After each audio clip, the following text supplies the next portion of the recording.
kutokana na aina ya maisha ambayo tunayaishi wanadamu. Hizi jumbe nitazitoa katika simulizi moja ya Mfalme Herode. Mfalme Herode alikuwa ni mfalme ambaye alitawala katika kipindi cha hapo nyuma, miaka ya zamani kidogo.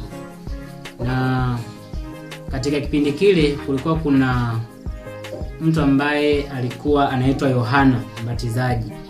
Na huyo Yohana Mbatizaji alikemea uovu katika ile nchi, na Mfalme Herode alilala na mke wa kaka yake. Kwa hiyo Yohana akaenda akamkemea, na baada ya kumkemea yule mfalme alimtia Yohana gerezani. Basi walivyoendelea kuishi, sasa siku moja ilikuwa ni sikukuu ya mfalme ya kuzaliwa. Kwa hiyo binti mfalme alipita akacheza sana pale mbele, akacheza mpaka akamfurahisha mfalme. Na mfalme akamuuliza swali ambalo lilikuwa lina utata kidogo, akamwambia sema chochote unachotaka. Na binti yule kwa kuwa alikuwa bado mdogo na hakuwa na kitu cha kuomba au cha kusema, akaenda akamuuliza mama yake kwamba baba amefurahishwa na kucheza kwangu, ameniomba kitu chochote ambacho nitakuwa na uwezo wa kukipata.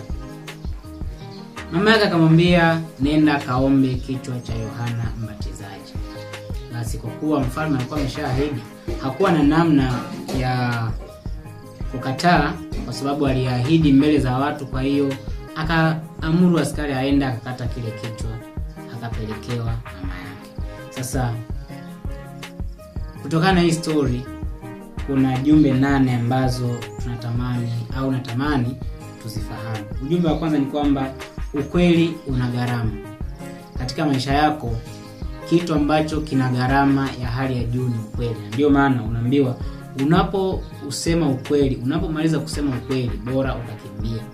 Kwa sababu Yohana aliposema ukweli kwa sababu ya Herode aliyelala na mke wa kaka yake, ilimfanya aweze kuuawa. Lakini ujumbe wa pili ambao natamani upate ni kwamba usipoteze muda kushughulika na wanaoua mwili, ila hangaika na wale ambao hangaika na yule ambaye anaye uwezo wa kuua mwili pamoja na roho. Maana yake ni kwamba usihangaike na mwanadamu, usihangaike kumtafuta mwanadamu, usihangaike kumfanya mwanadamu aendane na wewe au aishi kama wewe unavyotaka.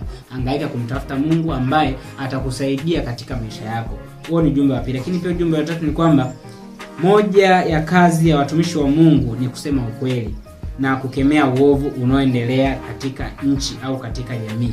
Kwamba watumishi wote wa Mungu jambo lao ni moja tu, kukemea ule uovu ambao unaendelea katika jamii au katika nchi, lakini pia kusimama katika ile kweli. Kwa hiyo wewe kama mtu ambaye sio lazima uwe mtumishi wa Mungu kwamba unahubiri, unafundisha, unafanyaje, lakini wewe ni mtu ambaye unapaswa ukemee vitu ambavyo vinaenda kinyume. Lakini ujumbe wa 4 ni kwamba madhara ya kuishi kwa kuwafurahisha watu.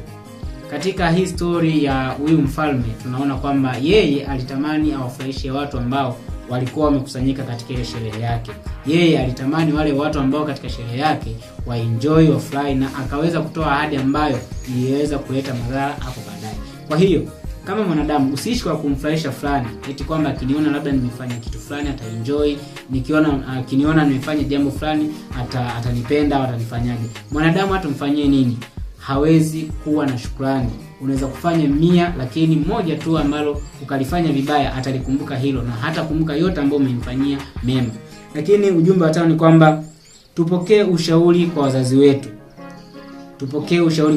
Lakini ule ushauri tuuchuje kabla ya kufanyia kazi. Maana yake ni kwamba huyu mtoto ambaye alikuwa ni mtoto wa mfalme, yeye alipoenda kwa mama yake kuomba ushauri, akaambiwa kwamba nenda kaombe kichwa cha Yohana Mbatizaji. Sasa kama mwanadamu wa kawaida, maana yake hakufikiria huyu binti akaenda kuomba, aliomba kwa manufaa ya mama yake, hakuomba kwa manufaa yake mwenyewe. Lakini pia hakuchuja au hakujua ni nini hatima ya mama yake kuhitaji kile kichwa cha Yohana. Lakini ujumbe hasa ni kwamba hauwezi kuondoa kero kwa kutumia kero.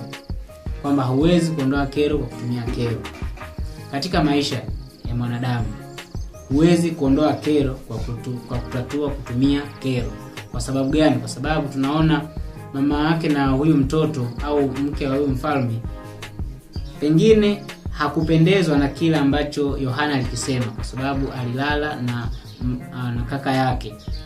Sasa anatoa kero kwa kuamua kupata kile kichwa cha Yohana au kwa kuamua kumua Yohana. Sasa katika maisha ya mwanadamu au katika maisha ambayo tunaishi, haupaswi kuondoa kero kwa kutatua kutumia kero. Lakini ujumbe wa 7 ni kwamba unapokuwa na furaha sana usitoe ahadi. Unapokuwa na furaha sana usitoe ahadi, kwa sababu huyu mfalme aliweza kutoa ahadi baada ya kufurahishwa sana na huyu binti wa mfalme. Kwa hiyo hata katika maisha yetu tunavyoishi, jitahidi sana kujizuia kutoa ahadi endapo umekasirika sana ama endapo ukiwa na furaha sana, itakusaidia. Lakini ujumbe wa 8 na wa mwisho ni kwamba tujenge utamaduni wa kuhudhuria mazishi na misiba, maana leo kwako lakini pia kesho kwa mwingine. Kwamba watu wengi katika isimulizi ambayo nimeitoa ni kwamba watu wengi wanapenda kuhudhuria katika sherehe, katika matamasha mbalimbali, lakini wanashindwa kuhudhuria sehemu ambazo zinakuwa zina changamoto au sehemu ambazo zinakuwa zina misiba, kwa sababu linalompata leo fulani kesho itakupata wewe. Kwa hiyo tujifunze, na tunapokuwa katika hizi sherehe mbalimbali ambazo zinatokea, tujifunze kujifunza mengi ambayo yanatokea. Langu jina ni Mwalimu Mpingo, karibu sana.